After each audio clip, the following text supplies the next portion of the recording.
প্রতিরোধ, প্রতিকার ও সুরক্ষা সংক্রান্ত বিশেষ ট্রাইব্যুনাল গঠন ও অভিযোগ গঠনের 120 দিনের মধ্যে বিচার সম্পন্নের বাধ্যবাধকতা, ভুক্তভোগীর তথ্য প্রচারকারী ও সাক্ষীর অধিকার সুরক্ষা, ভুক্তভোগীর ক্ষতিপূরণ ও আইনগত সহায়তার নিশ্চয়তা সম্বলিত বিধান সন্নিবেশ করা হয়েছে।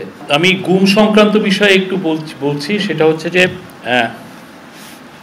আজকে জাতিসংঘের, আপনি জানেন জাতিসংঘের সাধারণ পরিষদ গৃহীত International Convention for the Protection of All Persons from Enforced ডিসঅ্যাপিয়ারেন্সে বাংলাদেশ 2024 সালের 29শে আগস্ট অংশীদার হয়।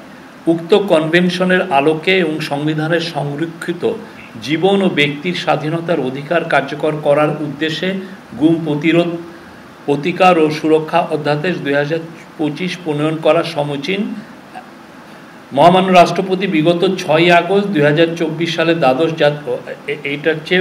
দ্বাদশ জাতীয় সংসদ ভেঙে দিয়েছেন এবং গুম প্রতিরোধ, প্রতিকার ও সুরক্ষা অধ্যাদেশ 2025 15 লক্ষ্যে আশু ব্যবস্থা গ্রহণের জন্য প্রয়োজনীয় পরিস্থিতি বিদ্যমান রয়েছে।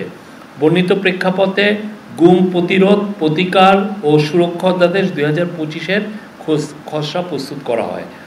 গুম প্রতিরোধ, প্রতিকার ও সুরক্ষা অধ্যাদেশ 2025-এর খসড়া বিষয়ে গুম সংক্রান্ত তদন্ত কমিশনের মতামতের ভিত্তিতে Bangladesh legal AIDS and services, blast, human rights watch, আপনি জানেন এটা নিউ ইয়র্ক ভিত্তিক একটি হিউম্যান রাইটস অর্গানাইজেশন, এবং অন্যান্য মানবাধিকার প্রতিষ্ঠান ও সংস্থা থেকে প্রাপ্ত মতামত বিবেচনায় নিয়ে এবং আইন ও বিচার বিভাগ কর্তৃক আয়োজিত 2টি মত বিনিময় সভা থেকে প্রাপ্ত মতামত ও পরামর্শ পর্যালোচনা পূর্বক খসড়া পরিমার্জন করা হয়। খসড়া অধ্যাদেশটিতে গুমকে সংজ্ঞায়ন সহ চলমান অপরাধ হিসেবে বিবেচনা করে মৃত্যুদণ্ড সহ কঠোর শাস্তির বিধান রাখা হয়েছে। গোপন আটক কেন্দ্র স্থাপন বা ব্যবহারকে শাস্তিযোগ্য অপরাধ ঘোষণা করা হয়েছে।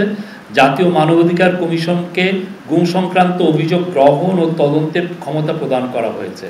খসড়া অধ্যাদেশটিতে গুম প্রতিরোধ, প্রতিকার ও সুরক্ষা সংক্রান্ত বিশেষ ট্রাইব্যুনাল গঠন ও অভিযোগ গঠনের 120 দিনের মধ্যে বিচার সম্পন্নের বাধ্যবাধকতা, ভুক্তভোগীর তথ্য প্রচারকারী ও সাক্ষীর অধিকার সুরক্ষা, ভুক্তভোগীর ক্ষতিপূরণ ও আইনগত সহায়তার নিশ্চয়তা সম্বলিত বিধান সন্নিবেশ করা হয়েছে।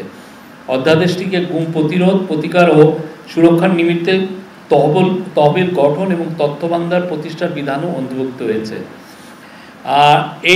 এটা ছিল আজকে উপদেষ্টা পরিষদে এটা প্রেজেন্ট করা হয়, বাট এটা নিয়ে আরও ডিসকাশন হবে সামনে। আজকে জাস্ট নীতিগতভাবে এটা অনুমোদিত হয়েছে। সামনের আরও মিটিংগুলোতে এটা চূড়ান্ত অনুমোদনের জন্য এটাকে আবার নিয়ে আসা হবে।